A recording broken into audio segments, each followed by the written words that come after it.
To aprangsi nili video long gelang wer numpan chorolo. Pini video bang ke la IPSLC ledar tu mede charju thade. Nang tum hedi nang tum non matha par sik pamikanang po. La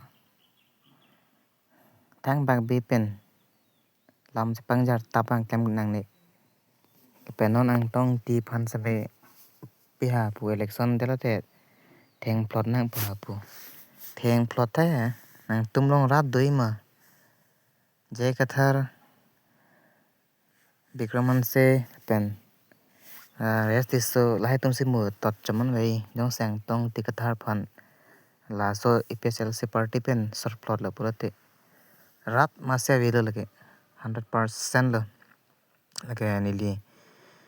ki pulam tare lo lage rat tum si pulo party में से नंग जी पते इसी ही के चौक चे दो पस में चिदिया सेरो नहीं non alang li ang tong ti kathar lake non MLA elections me alang li ki thor ji pan chi seglo po same nang tum la party leader che krong tum ke alang li phane pathorung tung te jong se pathor lo pote ang tong ti ke hai dia ji pu chini pam me la si na tum ka pathor ji phan ke na tum pilo pe alang li phan pathor long le la si la son ko son lo rara tum ni ga ching sam nai la ke ang tong ti kathar pa lo alang li pena jok si non la IPSLC party ing tang khring lo po chini nang po jong se pa thorun long le pote hala kongrong pi hai kongrong pi kaning jese hok lage IPSLC lage election ka chaparem bor i mate hai po pota tunge chaparem de ti non da ka prek arjan la thule po chutana petar jan no me ka prek arjan se nang klang thuli po pola sana thaklo jong si non rara tum ni ga che then nai asang jap po phan se pa thorun long le pulate kumat phan ra tum ni ga ching samla ratum kumat phan ga chini la non IPSLC party lake kang tang khring I ke ake hai ang tong ti ka thar pena joglo la sela so pang chini pa me kani IPSLC president jai ka thar stami chipenang lam kali la hoglo jong si labang so original party karbeng long chari ji bulate la party ang bong isi ni ki chok che chidia vek nei pen chipu pe det ni na halapu long dun det halapu party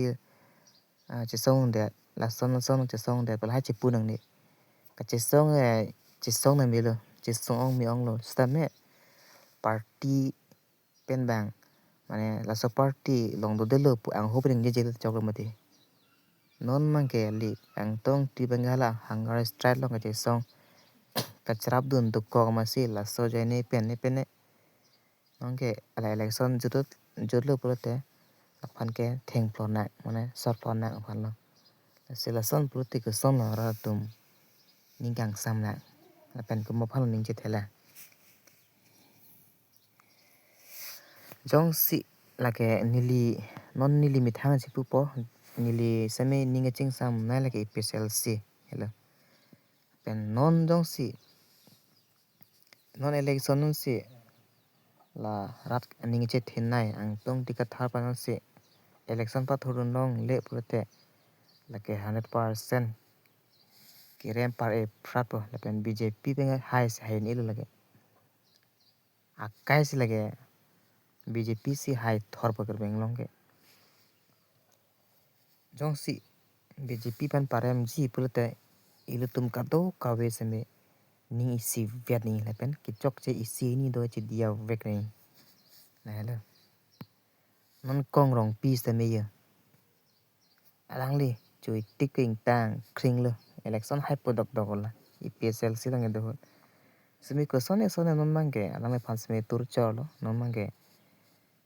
BJP dan lut chok ne ko pi dan lut chok ne chin de semi non mangke thelong no boya kong rong pi dam je ha rem timung dam je lo ha non mangke ha ang tong ti phans me ke phlung jang re la puti ko sono lage asi Monthi parsik pame katha la PSLC leather to medi la asap saba ke chok cheba do panta partipen than pet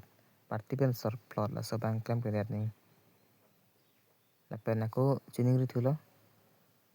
MLA election la ke ang tong ti phansik pathor dun long vek nang po na hok pen sene dei